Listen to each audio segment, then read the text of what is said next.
They didn't even let me pack my own suitcase. My son Kevin stood in my living room, the house I'd paid off with 40 years of nursing shifts, and said the words that split my life in two. "It's done, Mom. I signed the papers this morning." 3 days later, I found a lottery ticket in my coat pocket. 7 days after that, I was worth $62 million, and my son had no idea. If you want to hear how I got my life back, subscribe to this channel and stay until the end. Drop a comment telling me what city you're watching from. I want to see how far my story travels. My name is Maggie Sullivan. Most people call me Maggie. I'm 74 years old, and until 3 weeks ago, I thought I knew what betrayal looked like. I was wrong. It started on a Tuesday. I remember because Tuesdays were when I did my grocery shopping. Had been doing it the same way for 51 years. Drive to Peterson's Market on Oak Street Park in the 3rd row, near the cart return, walk the aisles in the same order every time. Produce first, then dairy, then meat. Frank used to tease me about it. "Maggie, girl," he'd say, "you could do that store blindfolded." He wasn't wrong. But that Tuesday, Kevin was waiting for me when I got home. His car was in the driveway, the black BMW he'd bought after making partner at his real estate firm. I pulled in behind him and sat there for a moment, bags in the back seat, wondering why he hadn't called first. Kevin always called first. I walked in through the side door, the one that sticks if you don't lift and push at the same time. He was sitting at my kitchen table. Denise was with him. That should have been my first warning. Denise never came to my house unless there was something she wanted. "Mom," Kevin said. He stood up but didn't come toward me. "We need to talk." "You could have called," I said. "I would have made coffee." "Sit down, Mom." I didn't like his tone. It was the same voice he used when he was closing a deal. Smooth, confident, already certain of the outcome. I put my purse on the counter and sat across from him. Denise was looking at her phone, pretending not to listen. "I got a call from Dr. Morrison's office," Kevin said, "about the appointment you missed last week." "I didn't miss it. I rescheduled." "You forgot to reschedule. They called 3 times. "I was busy." "Doing what?" I felt my shoulders tighten. "Since when do I answer to you about my schedule?" Denise looked up from her phone. "Kevin's just worried, Margaret. We both are." I didn't ask her to speak. I kept my eyes on my son. "What is this really about?" Kevin reached into his jacket pocket and pulled out a folded document. He slid it across the table like he was passing me a restaurant bill. "I need you to sign this." I opened it. The words at the top made my stomach drop. "Durable power of attorney." "No," I said. "Mom, just listen." I said no. "It's a precaution," Denise said. "In case something happens. You're 74. Frank's been gone 5 years. You're living alone in this big house." "This is my house." "We know that," Kevin said. "But you've been forgetting things. The doctor's appointment, the stove last month." "The stove was a faulty burner." "You left it on for 6 hours." "I was in the garden." "Mom." He leaned forward, and for a moment I saw the little boy who used to bring me dandelions from the backyard, but only for a moment. "This isn't up for debate. I've already talked to Dr. Morrison. He agrees you need support." "Support," I repeated. "Is that what you're calling it?" "Sign the paper, Mom. It's easier this way." I looked at the document again. My hands were shaking, but not from weakness, from something else, something I couldn't name yet. "And if I don't—" Kevin glanced at Denise. She gave him a small nod. "Then we go to court," he said, "and a judge decides for you." I stared at my son, the boy I'd raised alone for 3 years while Frank was deployed overseas. The boy I'd worked double shifts to put through college. The boy who'd stood next to me at his father's funeral and promised he'd always take care of me. "Get out," I said. "Mom, get out of my house." He stood slowly, like he'd expected this. Denise was already heading for the door, but Kevin paused at the threshold and turned back. "I'm doing this because I love you," he said. "No," I replied. "You're doing this because you can." He left. I sat at the kitchen table until the sun went down, the unsigned document still in front of me. I should have burned it. I should have called a lawyer. I should have done 100 different things. But I was 74 years old, and I was tired. So I went to bed and told myself it would look different in the morning. It didn't. 3 days later, they came back. This time, Kevin had a man with him. Tall, gray suit, soft voice. He introduced himself as Dr. Lawrence, a specialist in geriatric assessment. He asked me questions for 2 hours. What year was it? Who was the president? Could I count backward from 100 by sevens? Could I remember 3 words he'd told me at the beginning of our conversation? I answered everything correctly. I know I did. But when he left, he shook Kevin's hand and said, "I'll have my report to you by Friday." "What report?" I asked. Nobody answered me. Friday came. Kevin showed up again this time with a manila folder and a woman I'd never seen before. She was from Adult Protective Services. She said there had been concerns raised about my ability to live independently. She said a formal evaluation had recommended supervised care. She said I had options, but her tone made it clear I didn't. "You can't do this," I said. "It's already done, Mom." Kevin's voice was flat, rehearsed. "I have power of attorney now. The court granted it this morning." "I never signed anything." "You didn't have to. Dr. Lawrence's assessment was enough." I felt the floor shift beneath me. "I want to call a lawyer." "You don't need a lawyer. You need help." The woman from APS handed me a brochure. Meadowview Senior Living. The cover showed smiling elderly people playing chess in a sunlit room. It looked like a hotel advertisement. It was not a hotel. "This is kidnapping," I said. "This is care," Kevin replied. They gave me 2 hours to pack. Denise supervised standing in my bedroom doorway while I filled a suitcase with clothes I didn't choose. She picked out my outfits like I was a child being sent to summer camp. "You won't need that," she said when I reached for my jewelry box. "They have a strict policy about valuables." I packed it anyway when she wasn't looking. I also packed the winter coat I'd had for 15 years, the one with the deep pockets that Frank always said made me look like a detective. Denise wrinkled her nose at it. "That old thing, really?" "It was Frank's favorite," I said. She didn't respond. Some things were beneath her. The drive to Meadowview took 40 minutes. Kevin sat in the front seat, eyes on the road, saying nothing. I sat in the back watching the streets I'd known my whole life pass by, like scenes from someone else's memory.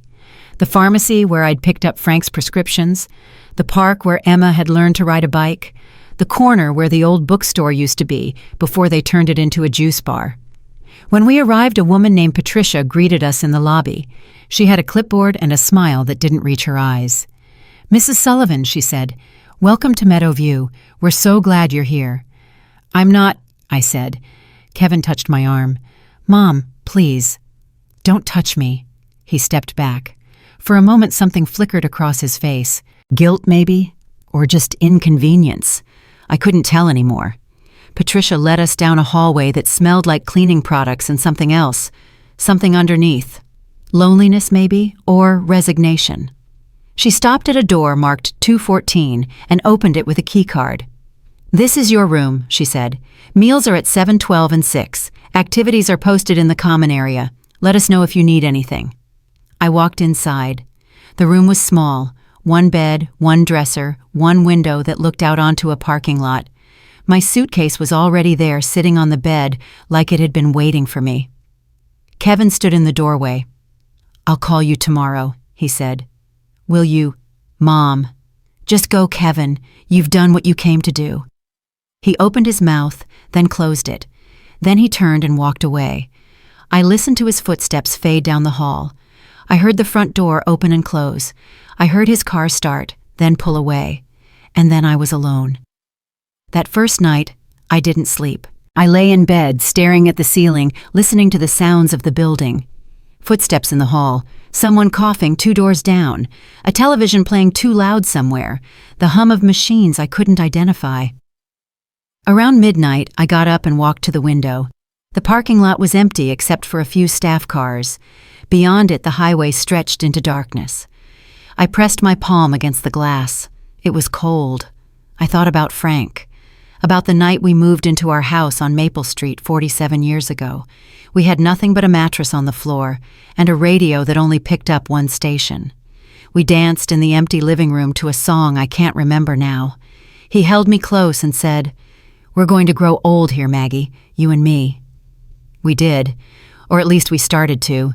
Then he got sick, and the growing old became something else, something harder.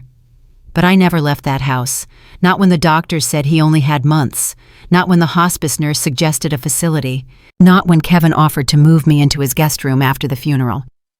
"This is my home," I told them. "I'm not leaving." And now I was here, in a room that wasn't mine, in a building full of strangers with nothing but a suitcase of clothes I didn't choose, and a winter coat that smelled like dust. I went back to bed, but I didn't sleep. The next morning I tried to leave. I walked to the front desk and told Patricia I needed to go home. "I'm sorry, Mrs. Sullivan," she said. "You're under supervised care. You can't leave without authorization from your designated guardian." "My guardian?" "Your son, Kevin Sullivan. He's listed as your primary decision maker." "I'm 74 years old. I don't need a decision maker." "I understand this is difficult, but those are the rules." I stared at her. She was young, maybe 30.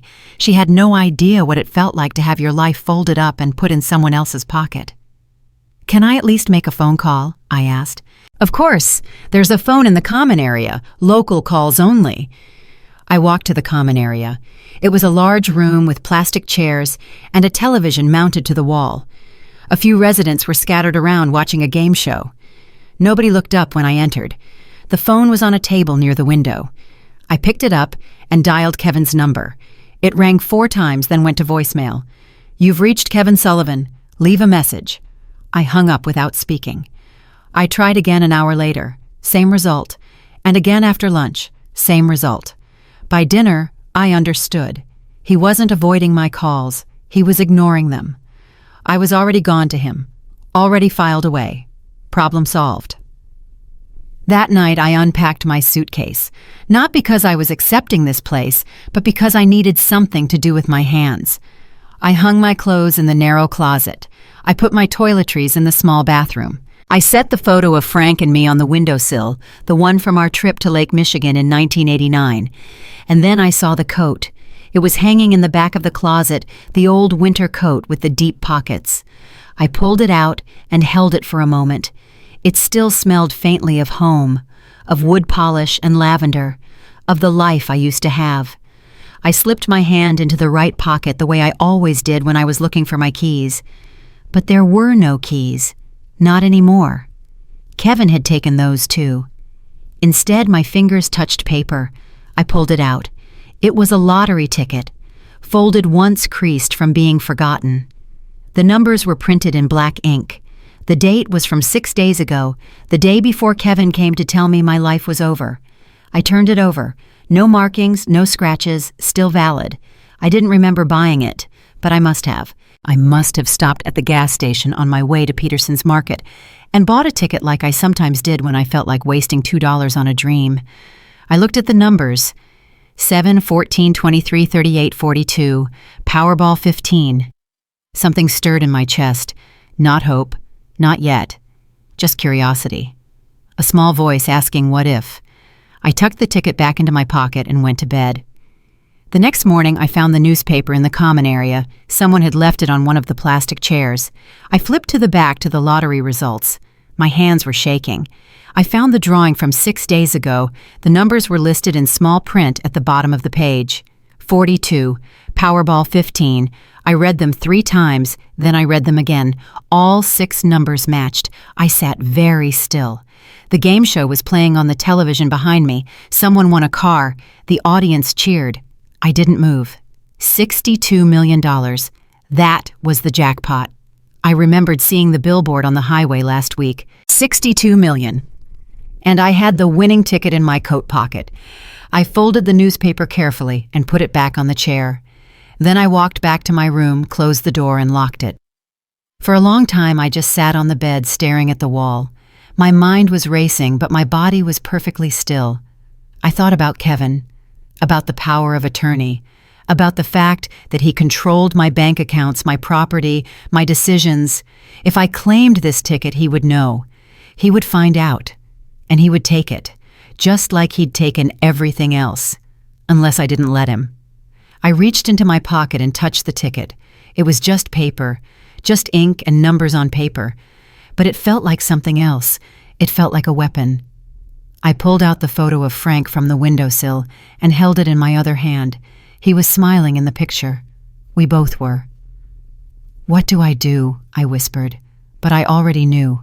I was going to get my life back. And I was going to make Kevin watch while I did it. The first thing I needed was information. I couldn't claim a $62 million lottery ticket without understanding what that meant. What steps were involved? What paperwork was required? What traps might be waiting? The common area had a computer, old slow, sitting in the corner like an afterthought. I waited until after lunch when most of the residents were napping and the staff was busy with shift change. Then I sat down and started searching. The Illinois Lottery website told me what I needed to know. For prizes over $25,000, winners had to claim in person at the Chicago headquarters. Valid identification required. Winner's name and city of residence would be made public unless claimed through a trust. A trust. That was the key. If I claimed the ticket through a legal trust, my name could stay private. Kevin would never know. But setting up a trust required a lawyer. And I had no phone access, no car, no freedom. I kept searching. Legal aid for seniors, elder rights organizations, attorneys who specialized in cases like mine. One name kept appearing, Robert Chen, estate planning and elder law. His website showed a man in his 50s with kind eyes and a simple promise. Protecting your rights is not optional, it's essential. I memorized his phone number. Then I closed the browser and walked away. That evening, a woman sat down next to me at dinner. She was older than me, maybe 80, with white hair pulled back in a bun and eyes that missed nothing. "You're the new one," she said. "Room 214. "That's right. I'm Dorothy. Everyone calls me Dot. Room 208. "Maggie." She looked at me for a long moment. "You don't belong here." "Neither do you." She laughed. A real laugh, not the polite kind. "I've been here 4 years. My daughter put me in after I fell in the bathtub. One fall, that's all it took." "I'm sorry." "Don't be sorry. Be smart." She leaned closer. "I've seen the way you look around, like you're counting exits, like you're planning something." "I'm not planning anything." "Good, because if you were, I'd want to help." I looked at her. Her eyes were sharp, clear, completely present. "Why?" I asked. "Because I'm bored out of my mind," she said. "And because anyone who looks at Patricia the way you do is someone I want to know." I almost smiled. "How do I look at Patricia?" "Like she's a locked door and you're looking for the key." I didn't respond, but something shifted between us, an understanding. After dinner, I asked Patricia if I could use the phone again. She handed me the receiver without looking up from her paperwork. I dialed Robert Chen's office. It was after hours. I got a voicemail. "Mr. Chen," I said quietly. "My name is Maggie Sullivan. I'm a resident at Meadowview Senior Living. My son has power of attorney over me, and I believe it was obtained through fraud. I need legal help, and I need it to be confidential. Please call the main line at Meadowview and ask for me. Tell them it's about estate planning. They'll put you through." I hung up and handed the phone back to Patricia.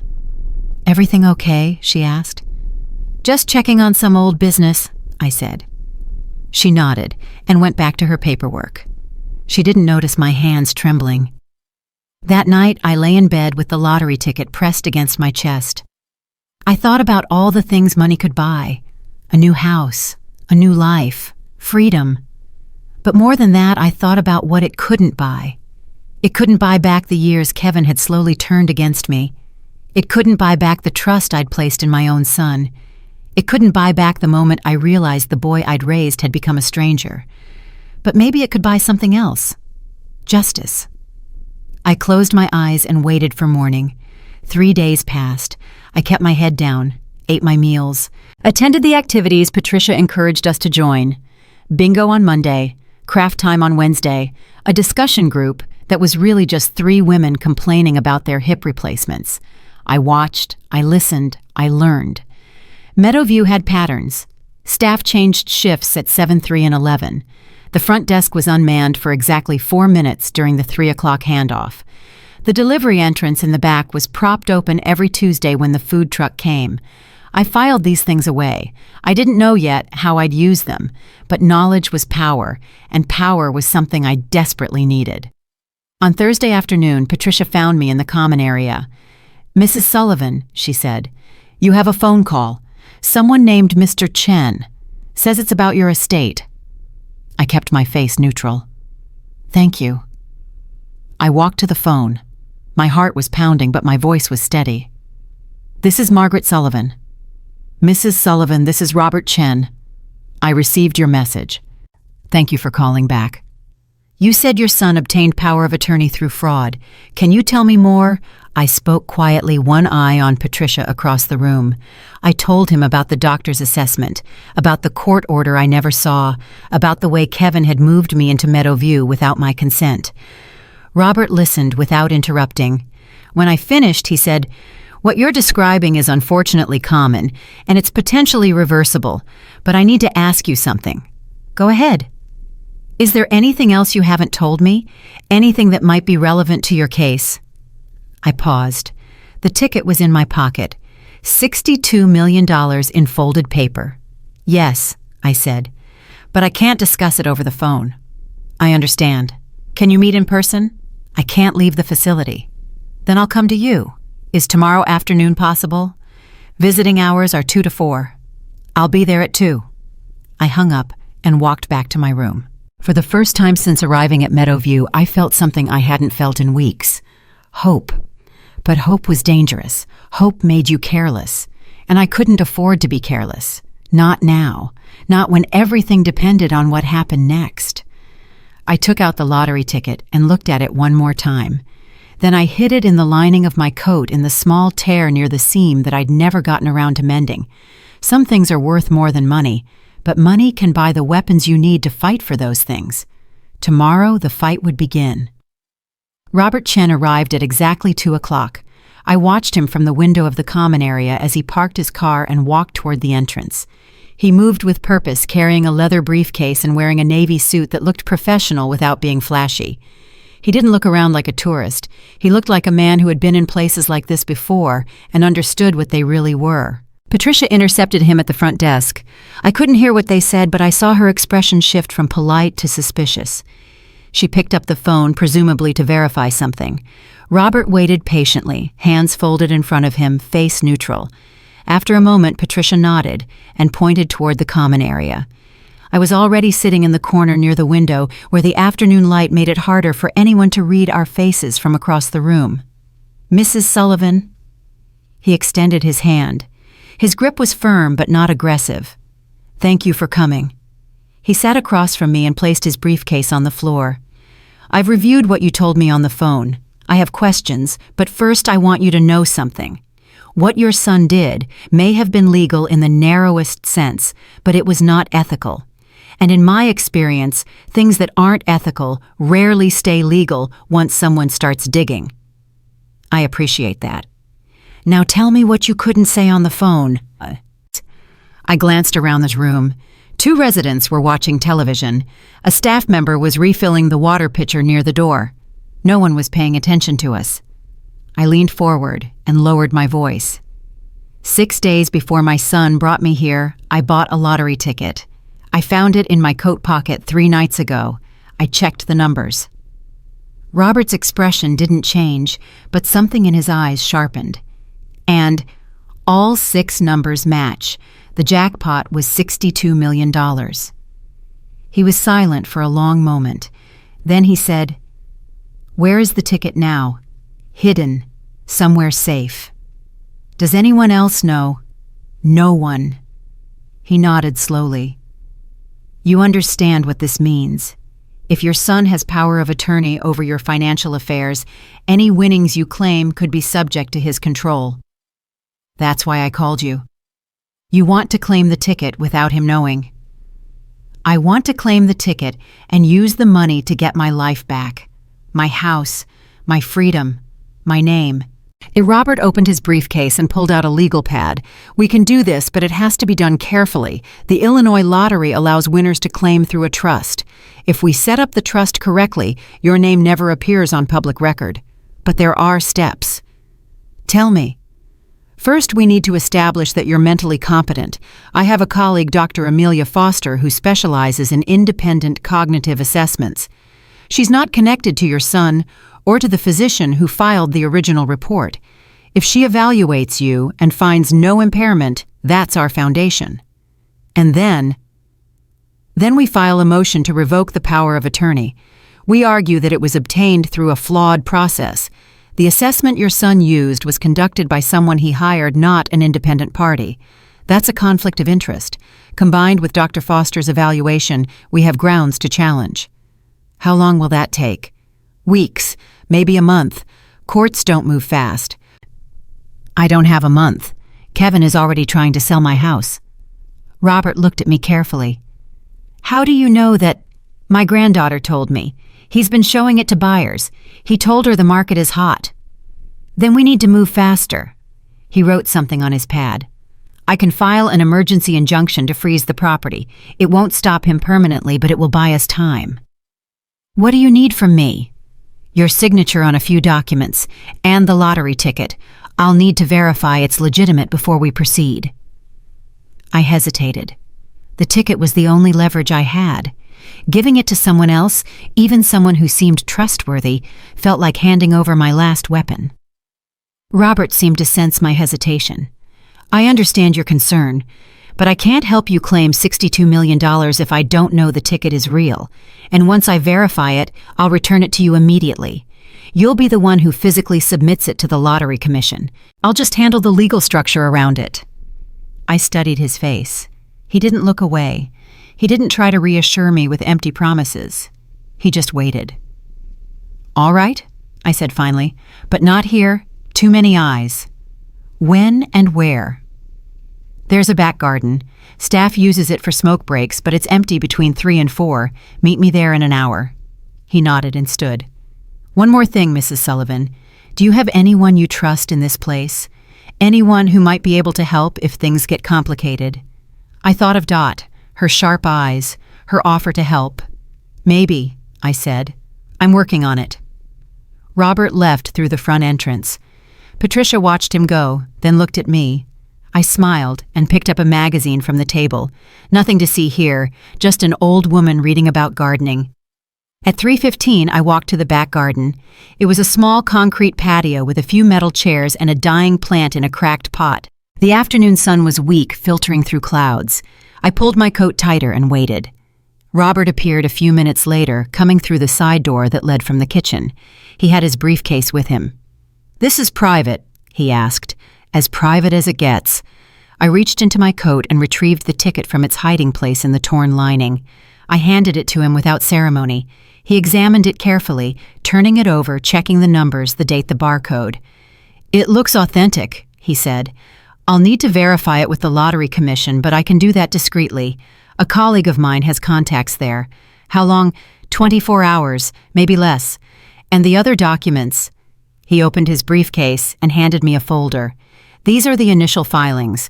Authorization for me to act as your legal representative, consent for the independent medical evaluation, a preliminary outline of the trust structure." I opened the folder and began reading. The language was dense, full of legal terms I didn't fully understand, but the intent was clear. I was authorizing Robert Chen to help me reclaim my life. "Do you have a pen?" I asked. He handed me one. I signed each document where he indicated. When I finished, he collected the papers and placed them back in his briefcase along with the ticket. "I'll be in touch tomorrow," he said. "Keep your head down. Don't do anything that might raise suspicion." "I've been doing that my whole life." He almost smiled. Somehow, I doubt that. After he left, I sat alone in the garden for a while. The clouds had thickened and the air smelled like rain. I thought about Frank, about the way he used to sit on our porch during storms watching the lightning like it was a show put on just for him. He never feared bad weather. He said it was just the world reminding us it was still alive. I wondered what he would think of all this. His wife, 74 years old, hiding lottery tickets and hiring lawyers and plotting against their own son. He would probably laugh. Then he would probably say, "Give them hell, Maggie." That night I found Dot in the hallway outside her room. She was standing at the window looking out at nothing. "Can't sleep?" I asked. "Never could, even before this place." She turned to look at me. "You had a visitor today, the man in the suit. You saw that." "I see everything. It's the only entertainment I have." I moved closer, lowering my voice. "Can I trust you, Dot?" "Depends. With what?" "Something big, something that could change everything for me. Maybe for both of us." She studied my face for a long moment. Then she said, "Come to my room. The walls here have ears, but mine has a radio that drowns them out." I followed her down the hall. Her room was similar to mine, but more lived in. Photos on the dresser, a quilt on the bed that looked handmade, a small radio on the windowsill playing jazz at low volume. She closed the door and sat on the edge of her bed. "Talk." I told her everything. The lottery ticket, Robert Chen, Kevin's power of attorney, the plan to claim the money through a trust and use it to fight for my freedom. When I finished, Dot was quiet for a long time. Then she said, $62 million. "Yes, and you're telling me, a woman you've known for less than a week." "I need someone on the inside, someone who can watch my back, someone who won't fold if things get difficult." "What makes you think I won't fold?" "Because you've been here 4 years. Because your daughter abandoned you. Because you said you wanted to help. And because when you look at Patricia, I see the same thing in your eyes that I feel in my chest." "And what's that like rage?" Dot smiled. It was not a pleasant smile. It was the smile of someone who had been waiting a long time for permission to stop pretending. "What do you need me to do?" she asked. "For now, just watch. Tell me if anyone asks questions about me. Tell me if Kevin calls or visits. Tell me if anything seems off. And later I might need you to lie for me, or cover for me, or help me do something that isn't strictly allowed." "Like what?" "I don't know yet. But when I do, I'll ask." She extended her hand. I took it. Her grip was surprisingly strong. "Partners," she said. "Partners." The next day passed slowly. I attended the morning activities to avoid suspicion. I sat through a lecture on healthy eating delivered by a nutritionist who looked like she'd never eaten anything more exciting than plain yogurt. I played cards with a man named Harold who fell asleep twice during our game. I smiled at Patricia whenever she looked my way, but inside I was counting the hours, waiting for Robert's call. It came at 4:30. Patricia handed me the phone with the same neutral expression she always wore. "Your lawyer again." "Thank you." I pressed the receiver to my ear. "Hello?" "Mrs. Sullivan, it's Robert. I have good news." "Tell me." "The ticket is legitimate. I had it verified through a secure channel. The winning numbers match and no one has claimed the prize yet. It's yours." I closed my eyes for a moment. Let the words sink in. "What's next?" "Dr. Foster can see you the day after tomorrow. I've arranged for her to come to Meadowview as a visiting specialist. The staff won't question it. After her evaluation, assuming it goes well, we file the motion to revoke the power of attorney. And simultaneously, we establish the trust."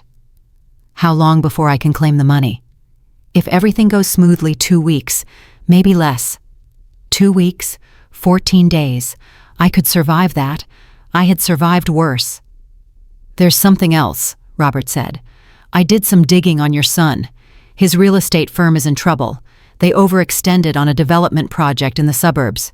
Cash flow issues. Several investors are threatening to pull out. What does that mean? It means he needs money, badly, and your house is worth a lot more than you might think. Property values in your neighborhood have tripled since you bought it." I felt something cold settle in my stomach. He's not trying to protect me. He's trying to save himself. That's my assessment, yes. "Does he know about the lottery ticket?"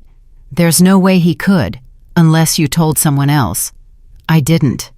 "Then we're still ahead of him, but we need to stay that way." After I hung up, I walked back to my room and sat on the bed. My hands were trembling, not from fear, from anger, from the slow realization that my own son had locked me away, not out of concern but out of greed. I thought about all the times I had defended him, all the excuses I had made. He's busy with work. He's under a lot of pressure. He doesn't mean to be distant, but he did mean it. He had always meant it. I just hadn't wanted to see. That evening, Kevin called. Patricia put the call through to the phone in the common area. "Mom," he said, "how are you settling in?" "Fine." "Good. That's good. Listen, I wanted to talk to you about something. The house." "What about it?" "I've been thinking. It's just sitting there empty, costing money, taxes, maintenance, all that. I thought maybe we could talk about putting it on the market." "No." "Mom, just hear me out." "I said no." There was a pause. When he spoke again, his voice had an edge to it. "This isn't really your decision anymore. It's my house, and I have power of attorney, which means I can act in your best interest even if you don't agree." "Is that what you call this, my best interest?" "I call it being practical." "I call it theft." Another pause, longer this time. "I don't know what's gotten into you lately," Kevin said, "but you need to accept reality. You're not going back to that house. You're not going back to living alone. This is your life now. The sooner you accept that, the easier it'll be." "For who?" "For everyone." I tightened my grip on the phone. "Let me ask you something, Kevin. When your father died, do you remember what you said to me at the funeral?" "I don't see what that has to do with anything." "You said you'd take care of me. You said I'd never have to worry. Do you remember?" Silence. "I remember," I continued. "I remember because I believed you. I believed my son, who I raised and loved and sacrificed for, would keep his word." "Mom, but you didn't keep it, did you?" "You looked at me and saw a problem, an obstacle, something to be managed and moved out of the way so you could get what you wanted. That's not fair. Neither is this." I hung up before he could respond. That night, I didn't sleep again. But this time, it wasn't because of grief or confusion. It was because I was planning, running through scenarios in my head, thinking about what Robert had told me, about Kevin's financial troubles, about the house, about the 2 weeks I needed to hold on. 2 weeks. I could do a lot in 2 weeks. Or I could lose everything. The question was which one it would be. The next morning, Dot found me in the garden. She was carrying 2 cups of coffee from the staff room. "Borrowed these," she said. "Don't ask how." I took one and sipped it. It was lukewarm and weak, but it was the best thing I'd tasted in days. "Something happened," she said. "I can see it in your face. Kevin called last night. He wants to sell my house. Can he do that?" "He thinks he can, but my lawyer is filing something to stop him." "And the other thing, the ticket. It's real. We're moving forward." Dot nodded slowly. "Good, because I've been thinking about what you said, about needing help. And there's a woman on the 2nd floor, Clara. She used to be a paralegal before her stroke. Still sharp as a tack, but her family dumped her here because they didn't want to deal with the rehabilitation. She knows things, legal things. Might be useful. Can she be trusted? She hates her son-in-law more than I hate the food here. That's saying something." I almost smiled. "Introduce me." "Tonight, after dinner. Her room is 224. The rest of the day crawled by. I attended another activity session, this one involving watercolor painting. I made a mess of a sunset while the instructor praised everyone's unique expression. I watched Patricia chat with a man who had come to visit his mother. I noted the security camera in the corner of the lobby that I hadn't noticed before. At dinner, I sat with Dot and picked at a plate of something that might have been meatloaf. Across the room, a woman was crying quietly while a staff member patted her shoulder. No one else looked up. "That's Evelyn," Dot said. "Her husband passed last month. She keeps forgetting." "That's awful." "That's this place. They put us here to forget. But the problem is, we remember everything we shouldn't and forget everything we need." After dinner, we went to room 224. Clara was sitting by the window reading a thick paperback novel with a cracked spine. She looked up when we entered. "Dot," she said. "Who's this Margaret Sullivan, the one I told you about?" Clara's eyes moved over me slowly, assessing. "The lottery winner." I glanced at Dot. "You told her..." She needed context. Clara set down her book. "Relax, Mrs. Sullivan. I'm not going to tell anyone. I have my own reasons for wanting to see people like your son get what they deserve. And what are those reasons? My son-in-law convinced my daughter to put me here after I had a minor stroke. Minor. I was walking again in 2 weeks, but by then he'd already moved into my house and put my name on a waiting list for this place. I found out later he'd been planning it for months. Forged documents. False medical reports. The whole thing. Why didn't you fight it? I tried. But when you're old and alone and everyone in authority treats you like a confused child, fighting isn't as easy as it sounds." She paused. "But you have something I didn't have. What's that? Money. Or at least you will, and money changes everything." She stood slowly, steadying herself on the bedpost. "Dot says you need help with the legal side. I can't practice law anymore, but I can read documents. I can spot problems. I can tell you when something doesn't look right." "Why would you do that for me?" "Because if you win, maybe there's hope for the rest of us. Maybe someone finally proves that being old doesn't mean being powerless." She extended her hand. "Partners." I shook it. "Partners. 3 of us now, an army of old women plotting revolution in a nursing home." It sounded like the setup for a bad joke, but it didn't feel like a joke. It felt like the beginning of something real. That night I wrote in a small notebook I'd found in the common area, a leftover from some abandoned craft project. I wrote down everything: names, dates, phone numbers, details I couldn't afford to forget. At the bottom of the page, I wrote one more line: 2 weeks, 14 days, then everything changes. I didn't know yet if I would win, but for the first time since walking through the doors of Meadowview, I believed it was possible, and belief, I was learning, was the most dangerous weapon of all. Dr. Foster came the next afternoon. She was a small woman with gray hair and glasses that made her eyes look enormous. She smiled when she shook my hand, but it was a professional smile, clinical. She wasn't here to be my friend. She was here to determine whether I was competent enough to control my own life. We sat in a private room near the administration office. She had a clipboard and a series of tests, memory exercises, problem-solving questions, tasks that required me to draw shapes and recall sequences and explain the meaning of common proverbs. I answered everything carefully, not too fast, not too slow. I didn't want to seem overconfident, but I also didn't want to give her any reason to doubt me. After 90 minutes, she set down her clipboard and looked at me. "Mrs. Sullivan," she said, "I've reviewed your previous assessment, the one conducted by Dr. Lawrence, and it's concerning." My heart skipped. "What do you mean?" "I mean, his findings don't match what I'm seeing.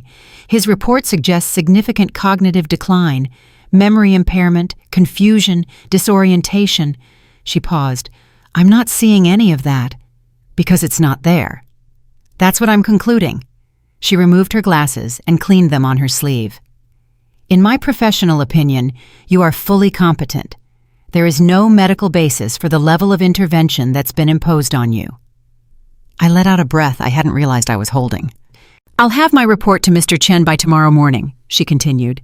"He mentioned you're pursuing a legal challenge to the power of attorney. My findings will support that challenge." "Thank you." "Don't thank me yet. These things take time, and your son may fight it." "Let him." She raised an eyebrow. "You sound confident." "I wasn't, but I am now." After she left, I walked to the garden and sat on the bench where I'd first given Robert the lottery ticket. The sun was setting, painting the sky in shades of orange and pink. For a moment, I forgot where I was. I was just Maggie watching the day end, thinking about tomorrow, thinking about victory. That night I called my granddaughter. It took 3 tries to get Patricia to let me use the phone. "It's a family call," I said. "My granddaughter. She's a medical student. She worries." Patricia relented. I dialed Emma's number and waited. "Grandma!" Her voice was surprised, relieved. "Are you okay? Dad said you weren't feeling well." "I'm fine, better than fine. Why are you calling so late?" "Because I needed to hear your voice, and because I need you to know something." "What?" I paused, chose my words carefully. "No matter what your father tells you in the next few weeks, I want you to remember that I love you, and that everything I'm doing for a reason." "Grandma, you're scaring me." "Don't be scared. Be ready." "Ready for what?" "For the truth. It's coming. And when it does, I want you on my side." There was a long silence. Then Emma said, "I'm always on your side, Grandma. Always." "I know, sweetheart. That's why I called." After I hung up, I walked back to my room and locked the door. I took out the notebook and added one more line to my list. Day 10, 8 days left. The doctor confirmed what I already knew. I am not broken. I am not confused. I am not helpless. I am ready. Robert called the next morning with news that changed everything. "The motion is filed," he said. "Emergency injunction on the house. Kevin's been served. He can't sell, can't transfer, can't touch it until the court hearing." "When is the hearing?" 6 days from now, Friday at 10 a.m. "Will I be there?" "You have to be there. The judge needs to see you hear you speak. That's how we prove you're competent." "And the trust, the lottery." "Everything is ready. The moment the power of attorney is revoked, we claim the ticket. The trust is established. The money goes where you want it to go." I gripped the phone tighter. "Kevin won't let this go without a fight. I'm counting on it. The more he fights, the more he reveals, and what he's done doesn't look good under scrutiny." After we hung up, I sat in the common area and watched the morning light shift across the floor. 6 days, less than a week. I had survived 13 days in this place. I could survive 6 more. But Kevin didn't wait 6 days. He came that afternoon. I was in the garden with Dot when Patricia appeared in the doorway. Her expression was strange, nervous, almost apologetic. "Mrs. Sullivan," she said, "your son is here to see you. Tell him I'm busy. He's insisting. He says it's urgent." Dot touched my arm. "I'll be nearby if you need me." I nodded and followed Patricia inside. Kevin was standing in the lobby, his face tight with anger. Denise wasn't with him this time. He was alone, and that made him more dangerous. "Mom," he said, "we need to talk. Now." "So talk." "Not here. Somewhere private." "This is fine." His jaw clenched. "I got served this morning, a court order, blocking the sale of your house." "I know." "You know what the hell is going on. Where did you find a lawyer?" "I found someone who believes I'm not as helpless as you think." "This is crazy. You don't know what you're doing." "I know exactly what I'm doing." He stepped closer, lowering his voice so the staff couldn't hear. "Mom, listen to me. I'm trying to protect you. The house is falling apart. The taxes are through the roof. If we don't sell soon, we'll lose money. I'm doing this for you." "No," I said. "You're doing this for you, because your company is in trouble, because you overextended on some development project, and now you need cash to bail yourself out." The color drained from his face. "Who told you that?" "Does it matter? This is insane. You're listening to strangers over your own son." "My own son put me in this place against my will. My own son took control of my bank accounts. My own son has been planning to sell my house without telling me. So yes, Kevin, right now I trust strangers more than I trust you." He was silent for a long moment. Then his expression hardened. "Fine," he said. "You want to fight? We'll fight. But you should know something, Mom. I have power of attorney. Legally, I make decisions for you. And no judge is going to overturn that based on some doctor you hired to say what you wanted to hear. We'll see about that. You're making a mistake. The only mistake I made was believing you when you said you loved me." Something flickered in his eyes. Pain, maybe, or just wounded pride. I couldn't tell anymore, and I didn't care. He left without another word. Patricia watched him go, then looked at me. "Everything okay, Mrs. Sullivan?" "Never better." That night I couldn't sleep. I lay in bed replaying the conversation in my head. The look on Kevin's face when I told him I knew about his company, the way his voice dropped when he realized I wasn't backing down. He was scared. I had never seen my son scared before, And instead of making me feel guilty, it made me feel something else. Power. Around midnight, there was a soft knock on my door. I opened it to find Dot standing in the hallway, her robe wrapped tight around her shoulders. "Can't sleep either?" she asked. "No." "Come with me. Clara has something to show you." We walked to room 224. Clara was sitting at her small desk, a stack of papers spread out in front of her. "Close the door," she said. I did. "What is this?" "Robert sent copies of the legal filings. I've been going through them." She held up one of the documents. "Look at this. The original power of attorney your son filed. See the signature?" I took the paper and examined it. My name was scrawled at the bottom, Margaret E. Sullivan, but something was wrong. "I didn't sign this," I said. "I didn't think so. Look at the E in your middle name. Compare it to this." She handed me another document, a form I had signed for the nursing home when I arrived. The handwriting was different. The loops were wrong. The pressure was off. "He forged it," I said. "Or someone did. Either way, this isn't your signature." Dot leaned in. "What does this mean?" "It means the power of attorney might be invalid from the start," Clara said. "If we can prove forgery, everything your son has done could be thrown out. The court won't just revoke his authority. They could press charges." I stared at the papers. My hands were trembling. "Send this to Robert," I said. "Tonight."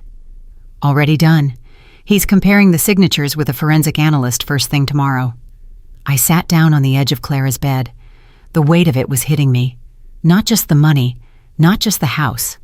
Everything. My entire life had been stolen based on a forged piece of paper. "Are you okay?" Dot asked. "No," I said, "but I will be." The next 3 days passed in a blur of phone calls and preparation. Robert worked around the clock building the case. Dr. Foster submitted her evaluation to the court. The forensic analyst confirmed what Clara had suspected. The signature on the power of attorney was not mine. "This changes everything," Robert said when he called on Wednesday. "We're not just challenging the power of attorney anymore. We're exposing fraud. The judge is going to see your son for exactly what he is." "Will he go to jail?" "That's up to the prosecutor. But at minimum, he'll lose all legal authority over you and probably face civil penalties." Good. There's something else. I ran a deeper background check on Dr. Lawrence, the physician who did the original assessment. And he's done this before, 12 times in the past 5 years. Elderly patients declared incompetent. Power of attorney transferred to family members. 3 of those patients died within 6 months of being placed in care facilities. 2 others lost everything. Their homes, their savings, all of it. I felt sick. He's running a scheme. That's what it looks like. Your son may have found him specifically for this purpose. Or someone pointed him in the right direction. "Denise," I said. "She's the one who arranged the original doctor's visit. Said she found him through a friend." "I'm looking into her too. Whatever we find, it's going to court on Friday." After we hung up, I walked to the garden and sat alone. The sky was gray, threatening rain. I thought about the other patients Dr. Lawrence had assessed, the ones who died, the ones who lost everything. They probably never knew what hit them, never had a chance to fight back. I was lucky. Lucky I found the lottery ticket. Lucky I found Robert. Lucky I had Dot and Clara. But luck wasn't enough. I needed to finish this. Thursday night I couldn't eat, couldn't focus. I sat in the common area staring at the television without seeing it. Dot sat beside me not saying anything, just being there. Around 9 o'clock my granddaughter called. "Grandma?" Emma said. Her voice was tight, nervous. "I need to tell you something." "What is it?" "Dad came to see me today. He was acting strange, asking questions about you, about whether you'd said anything to me lately, anything about lawyers or money or the house." "What did you tell him?" "Nothing. I said we'd just talked about normal stuff. But Grandma, he was really intense, almost angry. I've never seen him like that. He's desperate." "Why, what's happening?" I hesitated. I had tried to protect Emma from the worst of it, but she deserved to know. "Tomorrow I'm going to court," I said, "to take back control of my life. Your father has been doing things, Emma, bad things, and I'm going to stop him. Silence on the other end. Then, is he going to get in trouble? Probably. Good. That surprised me. You're not upset. Grandma, I've known something was wrong for years. The way he talked about you behind your back, the way Mom would roll her eyes whenever you called. I just didn't know how to say anything. I felt like I'd be betraying my own parents. You're not betraying anyone by telling the truth. I know that now. She paused. I love you, Grandma. Whatever happens tomorrow, I want you to know that. I love you too, sweetheart. More than you'll ever understand. After we hung up, I went back to my room and pulled out the notebook. I turned to a fresh page and wrote one line. Tomorrow, I take back my name. Then I closed my eyes and tried to sleep. It didn't come easy, but eventually it came. Friday morning arrived cold and clear. Robert sent a car to pick me up at 8. Patricia watched me leave with an expression I couldn't read. Curiosity, maybe, or resignation. Good luck, Mrs. Sullivan, she said. I won't need luck, I replied. I have the truth. The courthouse was downtown, a massive building with columns and wide stone steps. Robert was waiting for me in the lobby. He looked tired but focused. Ready? He asked. I've been ready for 2 weeks. Shun. We took the elevator to the 3rd floor. The courtroom was small, wood-paneled with rows of empty benches. Kevin was already there, sitting at a table on the opposite side. He had a lawyer with him, a woman with sharp features and a gray suit. They were whispering when I walked in. Kevin looked up. Our eyes met. He didn't smile. Neither did I. The judge entered a few minutes later. An older woman with silver hair and reading glasses. She had the kind of face that suggested she'd heard every lie ever told and stopped being impressed decades ago. This is a hearing on the motion to revoke power of attorney, she said. Mr. Chen, you may begin. Robert stood. He presented everything. The flawed initial assessment, Dr. Foster's independent evaluation, the forensic analysis of the forged signature, the pattern of Dr. Lawrence's previous cases, the financial pressure Kevin was under, the attempts to sell my house without my knowledge. He was methodical, clinical, every word chosen for maximum impact. When he finished, Kevin's lawyer stood. Her name was Ms. Harrington. She tried to poke holes in the evidence, suggested Dr. Foster was biased, questioned the forensic analysis, painted Kevin as a concerned son who only wanted to protect his aging mother. But she didn't have much to work with. The facts were against her. Then the judge turned to me. Mrs. Sullivan, she said, I'd like to hear from you directly. In your own words, can you tell me why you believe the power of attorney should be revoked? I stood slowly. My legs were steady. My voice was clear. Your Honor, I'm 74 years old. I was a nurse for 40 years. I raised 2 children, buried my husband, and paid off my home with decades of hard work. I am not confused. I am not incompetent. I know exactly who I am and what I want. I paused. Let the words settle. My son put me in a nursing home against my will. He took control of my finances without my consent. He tried to sell the house I've lived in for 47 years, and he did all of this based on a document I never signed. I looked at Kevin. He wouldn't meet my eyes. I don't know when my son stopped seeing me as his mother and started seeing me as an obstacle, but I know it happened, and I know I have the right to take back my life. The judge nodded slowly. Thank you, Mrs. Sullivan. You may sit down. I sat. Robert touched my arm briefly. A silent acknowledgement. The judge shuffled through her papers for what felt like an eternity. Then she spoke. Based on the evidence presented, including the independent medical evaluation and the forensic analysis of the disputed signature, I am granting the motion to revoke power of attorney. Mr. Kevin Sullivan's authority over Mrs. Margaret Sullivan's affairs is hereby terminated effective immediately. Relief flooded through me. But she wasn't finished. Furthermore, I am referring the matter of the potentially forged signature to the district attorney for further investigation. Mr. Sullivan, I strongly advise you to retain criminal counsel. Kevin's face went white. His lawyer was saying something to him, but he wasn't listening. He was staring at me. I didn't look away. After the hearing, Robert walked me out of the courthouse. The sun was bright, almost blinding after the dim courtroom. "You did it," he said. "We did it. There's still the lottery to handle. We can go to the commission Monday morning." "What about the trust?" "Already active. The moment you claim the prize, it goes into the protected account. Your son will never see a penny." I stopped on the steps and turned to face him. "Thank you, Robert, for everything." "Don't thank me yet. This is just the beginning. You have a new life to build." "I know, and I'm going to enjoy every second of it." I was about to walk to the car when I heard footsteps behind me. "Kevin, Mom, wait." I turned. He looked smaller somehow. Defeated. "Please," he said. "Can we talk, just for a minute?" Robert stepped forward. "I don't think that's a good idea." "It's okay," I said. "Give us a moment." Robert nodded and walked a few feet away. Kevin came closer but stopped short, like he was afraid to get too near. "I never meant for any of this to happen," he said. "It got out of control.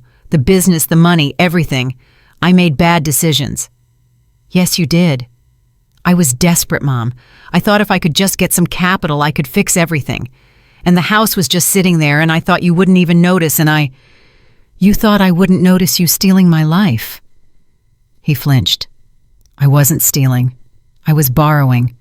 I was going to pay it back." "With what?" "With the proceeds from selling my home, from signing away my freedom." "I'm sorry." "Sorry doesn't give me back the last 2 weeks. Sorry doesn't erase the forged signature. Sorry doesn't undo the fact that my own son looked at me and saw a paycheck." His eyes were wet. "What can I do? How do I fix this?" I looked at him for a long moment.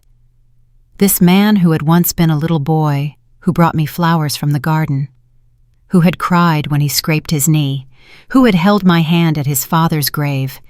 "You can't fix it," I said. "Some things once broken stay broken. You can only learn to live with the pieces. So that's it. You're just done with me. I'm done being your victim. What happens next is up to you." I turned and walked down the steps. Robert fell into step beside me. "Are you okay?" he asked. "No," I said. "But I will be." We got into the car. As we pulled away from the courthouse, I looked back one last time. Kevin was still standing on the steps alone, watching me go.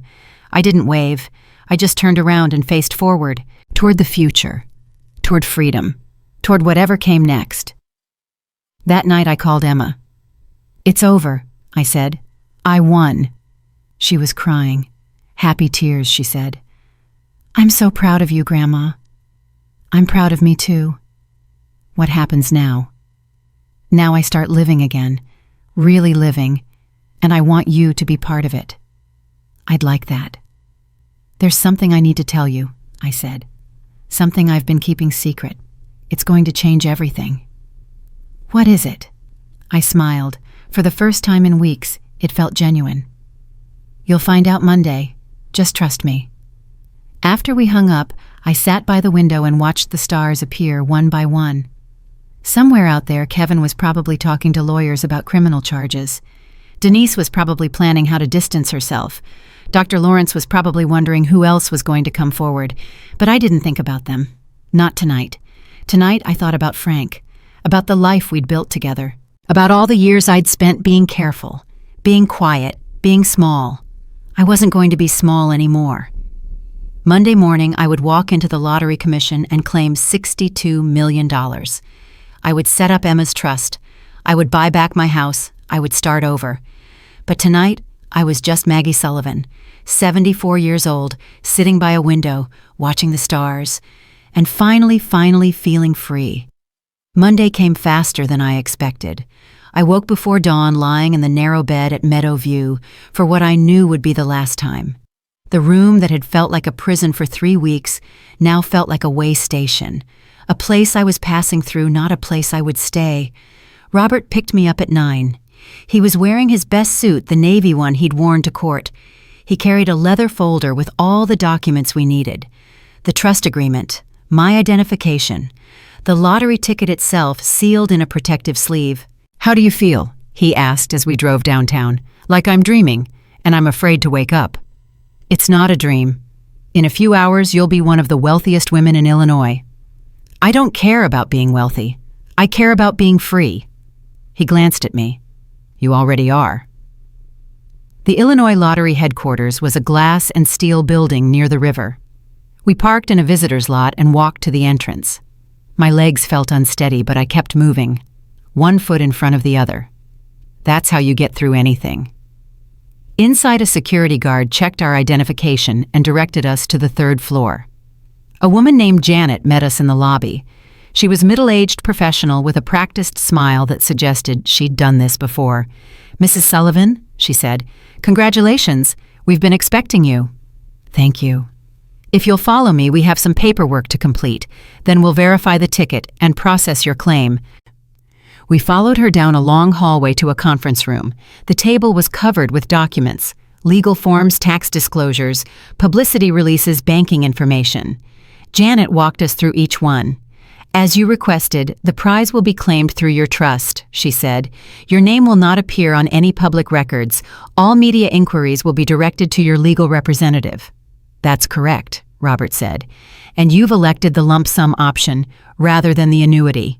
"Yes," Janet nodded. "After federal and state taxes, your net payout will be approximately $43,700,000. $43 million. The number felt unreal, like something from a movie, but I signed the papers anyway, one after another. My hand was steady. When we finished, Janet took the lottery ticket from Robert and examined it carefully. She scanned the barcode, checked it against her computer, then looked up. "Everything is in order," she said. "The prize is officially claimed. Funds will be transferred to your trust account within 5 to 7 business days." I sat back in my chair. It was done. 3 weeks ago, I was locked in a nursing home, stripped of everything. Now I was worth $43 million. "Is there anything else you need from me?" I asked. "Just one thing. We have a photographer here who takes pictures of all major winners. For our records. It's optional, of course, given your privacy request. But if you'd like a personal photo to commemorate the moment, we can arrange that." I thought about it. A photo. Evidence that this really happened. Proof that I hadn't imagined it. "Yes," I said. "I'd like that." They took me to a small studio on the same floor. I stood in front of a plain backdrop holding a large ceremonial check with my trust name printed on it. The photographer asked me to smile. I didn't have to try. Afterward, Robert and I sat in his car in the parking lot. Neither of us spoke for a long moment. "What now?" I finally asked. "Now we start building your new life. First priority is securing your house. The injunction is still in place, but we need to finalize the ownership transfer back to your name." "How long will that take?" "A few days, maybe a week. Your son's lawyers are cooperating now. They know they don't have a leg to stand on." "And Kevin?" "The district attorney is reviewing the case. Forgery is a serious charge. He could face up to 3 years if convicted."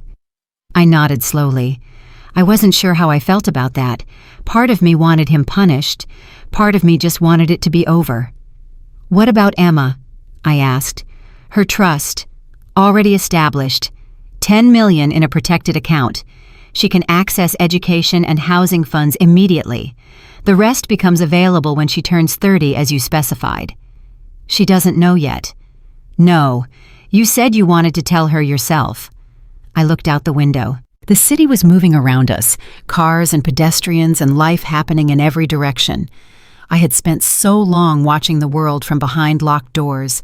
Now I was back in it. "Take me to her," I said. "I want to tell her today." Emma lived in a small apartment near the university where she was studying medicine. Robert dropped me off outside her building and said he'd wait. I walked up 3 flights of stairs because the elevator was broken. My knees protested, but I didn't stop. I knocked on her door. A moment later, it opened. Emma stood there in sweatpants and a faded t-shirt, her hair pulled back in a messy ponytail. She looked exhausted. Medical school did that to people. "Grandma?"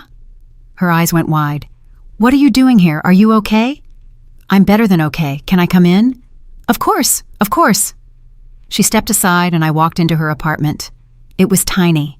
A single room with a kitchenette in one corner and a bed in the other. Textbooks covered every surface.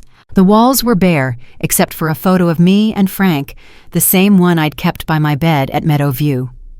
"You kept that?" I said, pointing to the picture. "It's my favorite. You both look so happy." "We were." She cleared a stack of books from her small couch and we sat down together. She was looking at me with concern, trying to read my face. "Grandma, what's going on? You said on the phone there was something you needed to tell me." "There is. But first I need you to promise me something. Anything. Promise me you won't tell your father. Not yet. Not until I'm ready." She hesitated, then nodded. "I promise." I took a deep breath. Then I told her everything. The lottery ticket, the claim, the trust I had set up in her name, the $10 million that was now hers. When I finished, Emma was crying. Not sad tears. Something else. Something I couldn't quite name. "Grandma," she whispered. "Why?" "Because you're the only one who never treated me like I was invisible. Because you called me when no one else did. Because when your father was planning to throw away my life, you were the one who warned me." "But $10 million, that's too much."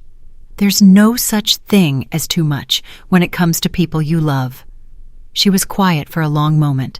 Then she reached out and took my hand. "I don't know what to say." "You don't have to say anything. Just use it well. Finish school. Become the doctor you've always wanted to be. Live a life that makes you proud." "What about you? What are you going to do?" "I'm going home, to my house, to my life. I'm going to plant flowers in the garden and sit on the porch and watch the seasons change. I'm going to do all the things I thought I'd never get to do again." Emma squeezed my hand. "You deserve that, Grandma. After everything you've been through, you deserve to be happy." "I know. It took me 74 years to figure that out, but I finally know." We sat together for another hour. She made tea. We talked about her classes, her friends, her dreams for the future. It felt normal, ordinary, and that was exactly what I needed. When I finally left, Emma walked me down to the street where Robert was waiting. She hugged me tight longer than she ever had before. "Thank you," she said, "for everything. Thank you for believing in me. Always, Grandma, always." I got into the car and watched her wave as we pulled away. My granddaughter, the one good thing that had come from Kevin's life, the one person who made all of this worth it. Robert drove me back to Meadow View one last time. I needed to gather my things, say goodbye to the people who had helped me. Dot was waiting in the lobby when I arrived. She took one look at my face and smiled. "You did it," she said. "I did it." "How does it feel?" "Like waking up after a long bad dream." She walked with me to my room. I didn't have much to pack. The suitcase Denise had filled with clothes I didn't choose. The photo of Frank, the notebook where I'd recorded every step of my plan. "What will you do now?" Dot asked. "Go home, start over." I paused. "What about you?" "Same as always. Wait for something to change." I reached into my purse and pulled out a card, Robert's number. "Call him," I said. "He helped me. He can help you too." "I don't have any money for lawyers." "You don't need money. I'm covering it." Dot stared at me. "Why would you do that?" "Because you believed in me when I was just a stranger. Because you sat with me when I was scared. Because nobody should have to spend the rest of their life in a place like this if they don't want to." She took the card slowly, like it might disappear if she moved too fast. "I don't know what to say." "Say you'll call." "I'll call." I hugged her. It was awkward. We weren't the hugging type, but it felt right. "Take care of yourself, Dot." "You too, Maggie. You too." Before I left, I stopped by room 224. Clara was sitting by the window reading the same paperback she'd had for weeks. "Leaving?" she asked without looking up. "Yes." "Good. This place doesn't deserve you." "It doesn't deserve you either." She finally looked at me. "I've been here too long to leave now, but that doesn't mean I can't enjoy watching someone else escape." I handed her a card too, Robert's number. "Call him," I said. "Even if you don't want to leave, you deserve to have your options open." She took the card and studied it. "You're a strange woman, Maggie Sullivan." "I'll take that as a compliment." It was meant as one. I walked to the door, then stopped and turned back. "Thank you, Clara, for the signatures, for the help, for everything." "Don't thank me. Thank yourself. You're the one who fought." "I couldn't have done it without you." "Yes, you could have. You just would have taken longer." I smiled. "Goodbye, Clara." "Goodbye, Maggie. Enjoy your freedom. You've earned it." Well, I walked out of Meadowview Senior Living at 4:47 p.m. on a Monday afternoon. I didn't look back. I just kept walking until I reached Robert's car. "Ready to go home?" he asked. "More ready than I've ever been." The drive to my house took 45 minutes. Every mile felt like shedding another layer of the weight I'd been carrying. By the time we turned onto Maple Street, I felt lighter than I had in years. My house looked the same as it always had. The pale yellow siding, the creaky porch, the hydrangeas I'd been trimming for decades. Kevin hadn't changed anything on the outside. He'd been too focused on selling it to bother. Robert parked in the driveway and handed me a key. "The locks have been changed," he said. "Your son no longer has access. The security system has been updated too. New codes, new contacts. You're safe here." "Thank you. I'll check in tomorrow. Make sure everything is in order." I got out of the car and walked up the path to my front door. The same path I'd walked 1,000 times. The same door I'd opened 1,000 times. But this time it felt different. I unlocked the door and stepped inside. The house smelled musty, like it had been closed up too long. But underneath that, I could smell something else. Home, memories, life. I walked through the rooms slowly. The living room where Frank and I had danced on our first night here.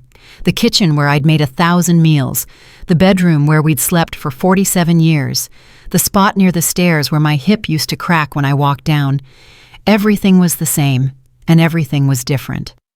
I found myself standing in front of the photo wall, pictures of our life together, our wedding, Kevin as a baby, his graduation, his wedding to Denise, Emma as a toddler smiling in my arms. I looked at Kevin's wedding photo for a long time. He'd been so happy that day. We all had. I remembered thinking that I'd done a good job raising him, that he'd turned out okay. I was wrong. But I wasn't going to think about that tonight. Tonight was about reclaiming what was mine. Tomorrow, I could deal with the rest. I made myself a cup of tea using the kettle I'd had for 30 years. I sat in my kitchen chair, the one with the worn cushion second from the end. I looked out the window at the bird feeder with the chip I'd never bothered to fix. For the first time in a month, I felt at peace. The phone rang around 8 o'clock. I almost didn't answer it, but something told me I should. "Hello?" "Mom," Kevin's voice, flat, defeated. "How did you get this number? The landline hasn't changed in 40 years. I didn't respond. "I heard you claimed the house back," he said. "I got the papers today." "That's right. And the power of attorney is gone. My lawyer said there's nothing I can do." "There isn't." A long pause. I could hear him breathing on the other end, struggling with something. "I'm sorry," he finally said. "I know that doesn't mean anything, but I'm sorry. You're right, it doesn't mean anything. I never wanted to hurt you." "But you did. That's what matters." Another pause, longer this time. "What happens now?" he asked. "That depends on you. The district attorney is reviewing your case. You might face charges, you might not. Either way, that's not my decision." I meant with us. What happens with us? I thought about that question, about all the years we'd shared, all the memories, all the moments when I'd convinced myself that my son was a good person underneath it all. "I don't know, Kevin. I honestly don't know." "Can we at least talk in person? I want to explain." "There's nothing to explain. You saw me as a problem to be solved, a resource to be exploited. You didn't see me as your mother." "That's not true. Then why did you do it? Why did you forge my signature? Why did you lock me in that place? Why did you try to sell my home?" "Because I was scared. Because I was desperate. Because I made mistakes." "Mistakes, Kevin, you tried to erase me. You tried to turn me into nothing so you could take everything." "I know. And I have to live with that. But you're my mother. You're the only mother I have. Doesn't that count for anything?" I closed my eyes, felt the weight of his words. "It used to," I said. "I don't know if it does anymore. Please, Mom, give me a chance. Let me prove I can be better." "I don't owe you chances. I don't owe you anything." "I know, but I'm asking anyway." I was quiet for a long moment. Then I said something that surprised even me. "Maybe someday, but not today. Today I need to be alone. I need to remember who I am without you trying to tell me who I should be." "Okay, I understand. I hope you do. I really hope you do. I love you, Mom. Goodbye, Kevin." I hung up before he could say anything else. Then I sat in the dark, listening to the silence of my empty house. He said he loved me. Maybe he even meant it. But love without respect isn't love. It's ownership. And I was done being owned. The next few days passed quietly. I cleaned the house, opened all the windows, let the fresh air sweep through the rooms. I went through Frank's old boxes in the attic and found letters he'd written me during his deployment. I read them all, crying and smiling at the same time. I called Dot twice. She said she'd contacted Robert. They were working on getting her out of Meadowview. Her daughter was trying to block it, but Clara was helping with the legal arguments. I told her to keep fighting. "You taught me how," she said. "No, I just reminded you that you could." On Thursday, Emma came to visit. She walked through the front door and hugged me so tight I couldn't breathe. "It's really happening," she said. "You're really home." "I'm really home." We made dinner together. Nothing fancy, just pasta with sauce from a jar and salad from a bag. But it was the best meal I'd had in weeks, maybe the best meal I'd had in years. "Have you talked to Dad?" she asked while we were eating. "Once, a few days ago." "How was it?" "Painful, for both of us." She nodded slowly. "He called me too. He sounded different, smaller." "Consequences will do that to a person." "Do you think he'll ever change?" "I don't know, but that's not my problem anymore. I spent too many years trying to fix him, trying to see the best in him, even when he showed me the worst. I can't do that anymore." "I understand. Whatever happens between you and him, that's your choice. I won't tell you how to feel about your own father." "I know, but right now, I'm angry, really angry." "That's okay. Anger is a reasonable response to being betrayed." We finished dinner and washed the dishes together, like we used to do when she was a little girl and she'd come to stay with me and Frank for the summer. "I miss Grandpa," she said suddenly. "So do I. Every day. I think he'd be proud of you, what you did." "I hope so. I like to think he was with me the whole time, watching, cheering me on." Maybe he was. Maybe. That night after Emma left, I sat on the porch and watched the stars come out. The same stars I'd watched with Frank for decades. The same sky, the same porch. But I was different now, stronger, freer, more myself than I'd been in years. I thought about everything I'd been through, the betrayal, the lockdown, the lottery ticket, the fight, the victory. And I realized something important. I wasn't just lucky. I was brave, I was smart, I was resilient. The ticket was just paper. What saved me was something else entirely. What saved me was me. Friday morning, I woke up early and went for a walk around the neighborhood, something I hadn't done in months. The streets were quiet, the air was cool, the leaves were starting to change color. I passed the house where Jenny used to live. A new family was there now, kids' bikes in the driveway, a basketball hoop over the garage. I passed the park where I used to take Kevin when he was small. The playground equipment had been replaced, but the old oak tree was still there, the one he used to climb until I made him come down. I passed the corner store where I'd bought the lottery ticket, the same store where I'd stopped 1,000 times for milk or bread or a newspaper. I didn't go inside. I just stood outside for a moment looking at the door. What if I hadn't bought that ticket? What if I'd walked past that day? What would have happened? I'd still be in Meadowview. Kevin would have sold my house. I'd have spent the rest of my life in a room that wasn't mine, eating food I didn't choose, living a life someone else had designed for me. But I did buy the ticket, and everything changed. Some people call that luck. Maybe it was, but luck is just opportunity, meeting preparation. And I was prepared to fight the moment I found that ticket in my pocket. I walked home slowly, enjoying the morning. When I got back, Robert's car was in the driveway. "Good morning," he said as I approached. "You look well." "I feel well." "I have some updates. The trust fund transfer is complete. $43,700,000, all secure. And Emma's portion, transferred as well. She has access to her education and housing accounts immediately." "Good. There's something else. The district attorney has decided to press charges against your son, forgery and elder financial abuse. He'll be arraigned next week." I absorbed that information slowly. My son was going to be arrested, fingerprinted, maybe jailed. "How do you feel about that?" Robert asked. "I don't know. Relieved, I think, but also sad. He's still my son, despite everything." "That's understandable." "Will I have to testify?" "Probably, but not for months. These things take time."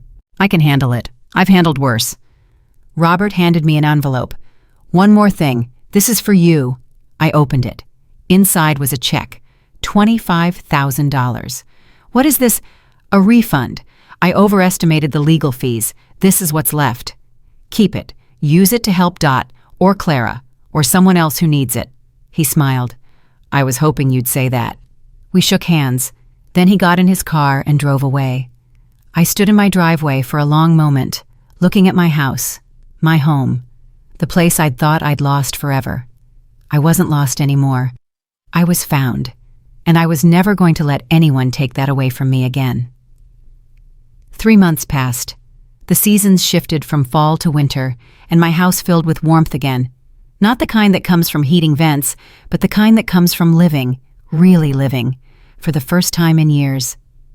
I woke each morning when I wanted, made coffee in my own kitchen, sat in my own chair by the window, watched the birds at the feeder I'd finally fixed. Small things, ordinary things.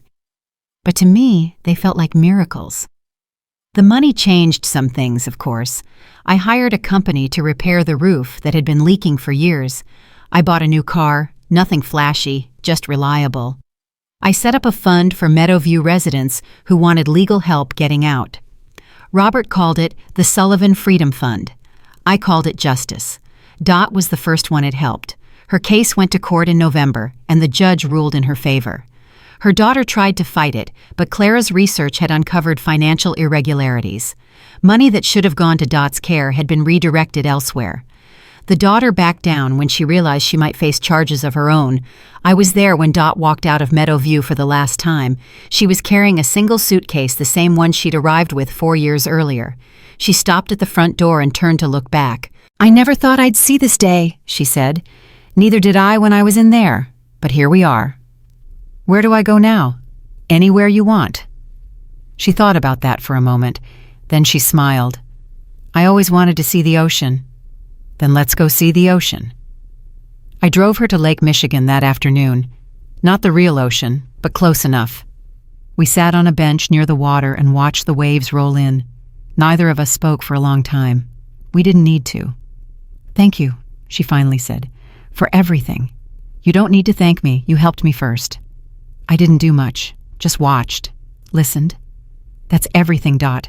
When you're invisible, having someone see you is everything. She reached over and squeezed my hand. Her grip was stronger than I remembered. "What will you do now?" I asked. "Find a place of my own, something small, with a window that looks out on something other than a parking lot." "I can help with that. You've helped enough." "There's no such thing as enough when it comes to friends." She looked at me for a long moment. Then she said something that caught me off guard. "You're different now, Maggie, from when I first met you." "How so?" "You used to carry your shoulders like you were expecting a blow, like the world was something that happened to you instead of something you moved through. But now you stand straighter. You look people in the eye. You take up space." I learned that I'm allowed to. We all should learn that, before it's too late. I found Dot, an apartment 2 weeks later, a small place near downtown with a window that looked out over a courtyard garden. She cried when she saw it. The first tears I'd ever seen from her. "This is mine," she asked. It's yours. I don't know what I did to deserve this. You existed. That's enough." Clara was harder to help. She didn't want to leave Meadowview, said she was too old to start over, too tired to build a new life from scratch. But she did accept the legal help.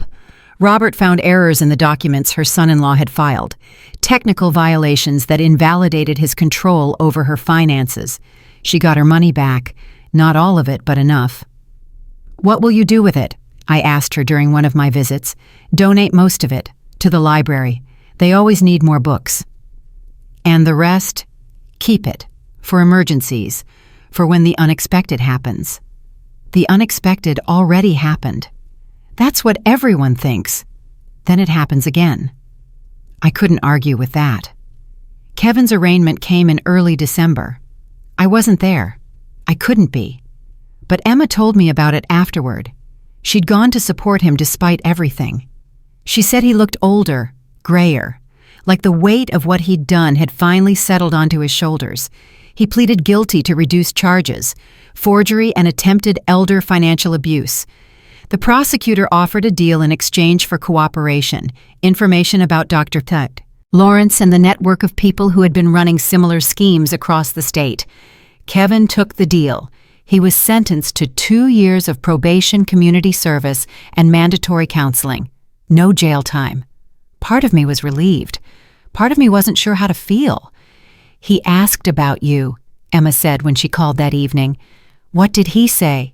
"He wanted to know if you were okay, if you were happy." "What did you tell him?" "The truth, that you're better than you've been in years, that you're living your life on your own terms." How did he react?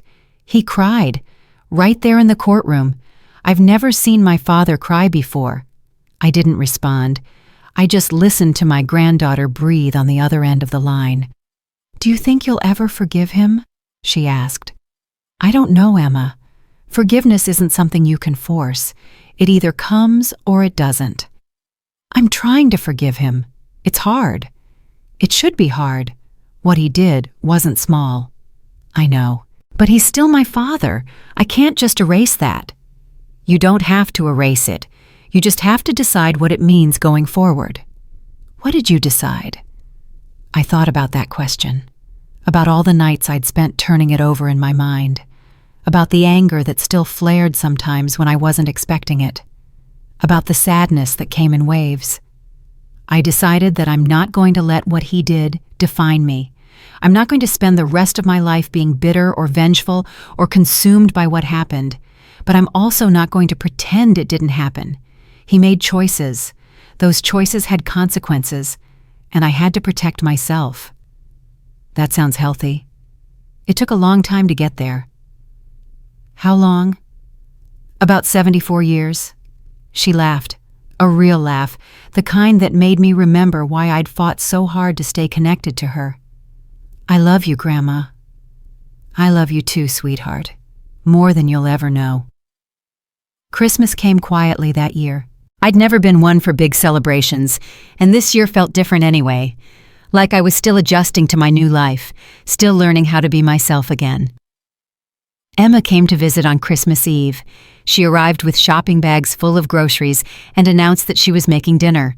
I tried to help, but she shooed me out of the kitchen. "You've done enough," she said. "Let me take care of you for once." So I sat in the living room and listened to her banging pots and pans, smelled the food cooking, felt the warmth of having someone in my house again. We ate at the dining room table, the same table where Frank and I had shared thousands of meals, the same chairs where Kevin and his sister Sarah had sat as children arguing about nothing and everything. "Have you heard from Aunt Sarah?" Emma asked. "Not since the news about your father came out. She sent a card, said she was sorry for what happened, that she wished she'd been around more. Do you believe her?" "I believe she means it in the moment, but Sarah has always been good at meaning things in the moment and forgetting them later." "That's sad. It's life. People are who they are. The best you can do is see them clearly and love them anyway."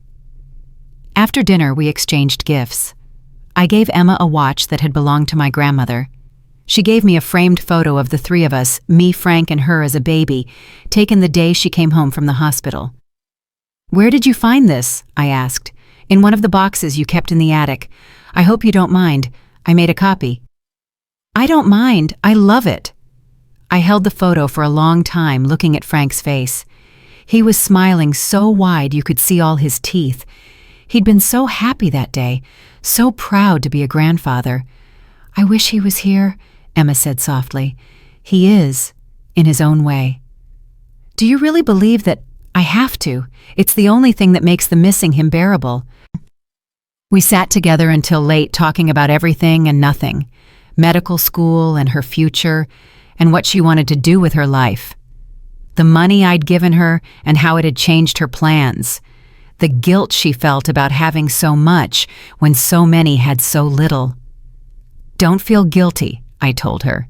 "Feel responsible. Use what you have to help others. That's what money is for." "Is that what you're doing?" "Trying to. I'm not sure I'm very good at it yet." "You're better than you think." Around midnight, she fell asleep on the couch. I covered her with a blanket and sat across from her, watching her breathe. My granddaughter. The best thing that had come from all of this. The reason I'd kept fighting when everything seemed impossible. I thought about what Dot had said, about how I was different now, how I carried myself differently. She was right. I was different. Not because of the money. The money was just paper numbers in an account. What had changed was something deeper. I had learned that I mattered, that my voice counted, that my life was mine, to live, not someone else's to control. For 74 years, I had been waiting for permission.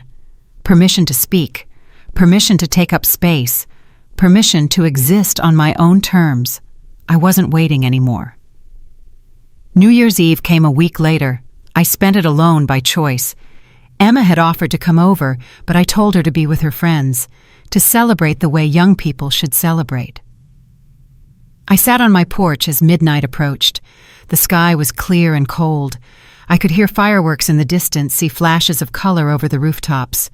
I thought about the year that was ending, the worst year of my life in some ways, but also the most important. I had lost my freedom, lost my home, lost my faith in my own son. But I had found something else, something I didn't know I was missing until I found it. Myself. The Maggie who had existed before all this, the one who went along to get along, who avoided conflict, who let other people make decisions for her, that Maggie was gone. In her place was someone stronger, someone who knew her own worth, someone who refused to be invisible.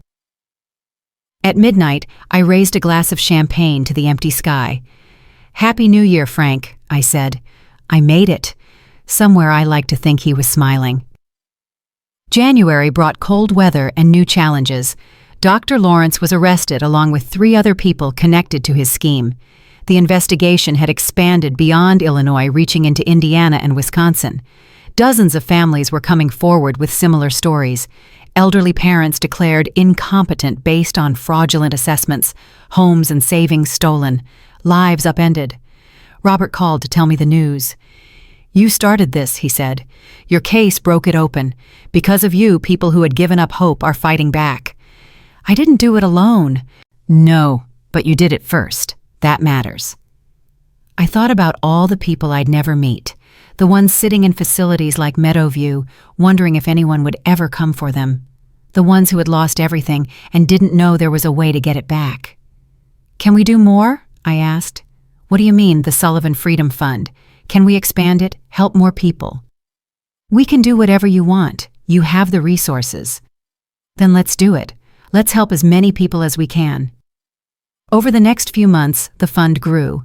I hired advocates to visit nursing homes across the state, people who could identify residents who might be trapped against their will, people who could connect them with legal help. Clara joined the effort. Despite her earlier resistance, she'd found a new purpose. She reviewed documents, spotted irregularities, helped build cases. She said it was the first time in years she'd felt useful. "You gave me this," she told me one afternoon, "a reason to keep going." "You gave yourself that. I just opened the door." Sometimes opening the door is everything.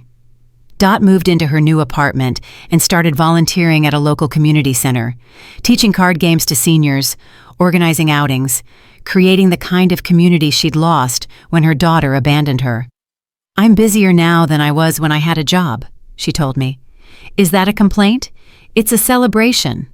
Spring came early that year. The snow melted and the hydrangeas in my garden started to bud. I spent hours outside tending to them, pruning the dead branches, making room for new growth. One afternoon in April, I was working in the garden when a car pulled into my driveway. I didn't recognize it at first. Then the door opened and Kevin stepped out. I hadn't seen him since before the trial. He looked thinner, older. His hair had gone almost completely gray. He stood by the car for a moment, not moving, like he wasn't sure he had the right to come any closer. "Mom," he said. "Kevin, can we talk?" I put down my gardening tools and walked toward him slowly. My heart was pounding, but my face stayed calm. "You could have called first." "I know. I was afraid you'd say no." "I might have. That's why I didn't call." We stood there facing each other across the driveway, mother and son, strangers wearing familiar faces. "I've been in counseling," he said. 3 times a week for the past 4 months. The therapist said I needed to understand why I did what I did, not just make excuses, really understand. "And do you?" "I think so. Part of it anyway." He took a breath. "I was scared, Mom, scared of failing, scared of losing everything I'd built. And instead of asking for help, I took from the one person who would have helped me if I'd just been honest." "Why didn't you ask?" "Because I was ashamed. Because admitting I was in trouble felt like admitting I was a failure, and I couldn't do that. Not to you, not to Dad's memory. Your father would have been disappointed in what you did, but he would have understood fear. He had plenty of his own." "I know that now. I didn't then." He looked down at his hands. They were shaking. "I'm not here to ask for forgiveness," he said. "I don't deserve it. I just wanted you to know that I'm trying to be better, trying to understand the person I became and make sure I never become him again." "That's good, Kevin. That's important." "I also wanted to say thank you." "For what?" "For fighting back, for not giving up. If you had just accepted what I did, I would have kept doing it. To you, to others. I don't know where it would have ended. It would have ended badly, for all of us." "I know." He finally looked up at me. His eyes were wet. "I'm sorry, Mom.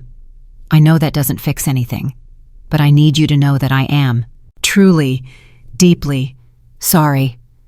I looked at my son, the boy I'd raised, the man I'd lost, the stranger standing in my driveway trying to find his way back. "I believe you," I said. "You do. I believe you're sorry.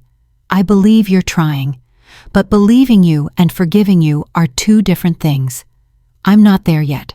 I don't know if I'll ever be. I understand. But I'm not angry anymore, at least not all the time. The anger is fading. What's left is something else. Sadness maybe, grief for what we lost. We lost a lot. We did." We stood in silence for a moment. Then I said something I hadn't planned to say. "Would you like a cup of coffee?" He blinked. "Really? It's just coffee, not absolution." "I know, but yes, I'd like that." We went inside. I made coffee in the kitchen while he sat at the table, the same spot where he'd sat when he first told me he was putting me in Meadow View. The memory hung between us unspoken. I handed him a cup and sat across from him. "How's the business?" I asked. "Gone. I had to declare bankruptcy. Lost everything except the house, and that's only because Denise's name is on the deed." "How's your marriage?" "Complicated. We're in counseling together, too. I don't know if we'll make it." "Do you want to?" "I don't know. I'm not sure I know what I want anymore." "That's honest, at least." "It's all I have left." We talked for an hour, about his therapy, about Emma, about the investigation and the other families who had come forward, about Frank and what he would have thought of all this. "He would have been furious at me," Kevin said, "but he would have been proud of you." "I hope so." "I know so. You were always his hero, Mom. He told me that once when I was a kid, said he'd never met anyone as strong as you." I felt tears prick my eyes. He never told me that. He should have. When Kevin left, we didn't hug. We weren't there yet, but we shook hands, like two people who had been through a war together and were finally calling a truce. "Can I come back?" he asked. "Maybe. Give it time." "How much time?" "I don't know, but I'll tell you when I'm ready." He nodded and walked to his car. At the door, he turned back. "I love you, Mom." "I know you do. That was never the question." "What was the question?" "Whether love was enough. Turns out it isn't. You need respect, too, and trust, and honesty. I'm working on those." "Good. Keep working." He drove away. I watched until his car disappeared around the corner. Then I went back inside and sat in my chair by the window. Something had shifted. I could feel it. The anger that had burned so hot for so long was dimming, not gone but quieter, like a fire settling into embers. I wasn't ready to forgive him, maybe I never would be, but I was ready to stop letting what he did control my life. That was enough for now. Summer came, and with it, Emma's graduation from her first year of medical school. I sat in the audience and watched her walk across the stage, this beautiful young woman who had stood by me when everyone else turned away. Afterward, she found me in the crowd and hugged me tight. "I couldn't have done this without you," she said. "Yes, you could. You just would have worked harder." "Maybe, but I wouldn't have wanted to. You showed me what fighting for yourself looks like. That matters. You showed me what loyalty looks like. That matters more." We went to dinner that night, just the two of us. A fancy restaurant downtown that I never would have been able to afford before. We ordered too much food and drank too much wine and laughed until my sides hurt. "What's next for you, Grandma?" Emma asked over dessert. "What do you mean? You've got your house back. You've got your freedom. You've got more money than you could spend in 3 lifetimes. What are you going to do with it all?" I thought about that, about all the things I could do, travel, buy things, live in luxury. "I'm going to keep helping people," I said. "People like me, people who got pushed aside and forgotten. I'm going to make sure they know they're not alone." "That sounds like you." "It feels like me, the real me, the one I was always supposed to be." "When did you figure that out?" "About 3 months ago, maybe 4. "What happened 3 months ago?" I smiled. I stopped asking for permission. The story could end here, with Emma and me together, looking toward a future that seemed brighter than either of us had dared to hope. But there's one more thing I need to tell you. Last week I got a letter, handwritten on plain white paper, no return address. It was from a woman named Ruth. She was 81 years old. She'd been in a care facility in Wisconsin for 2 years. Her nephew had taken control of her finances, sold her house, spent her savings. She'd given up hope. Then she saw a news story about me, about the Sullivan Freedom Fund, about the people we'd helped. She called the number on the screen, talked to one of our advocates, started the process of fighting back. The letter was to thank me, but more than that, it was to tell me something I needed to hear. "I thought I was invisible," she wrote. "I thought no one could see me anymore.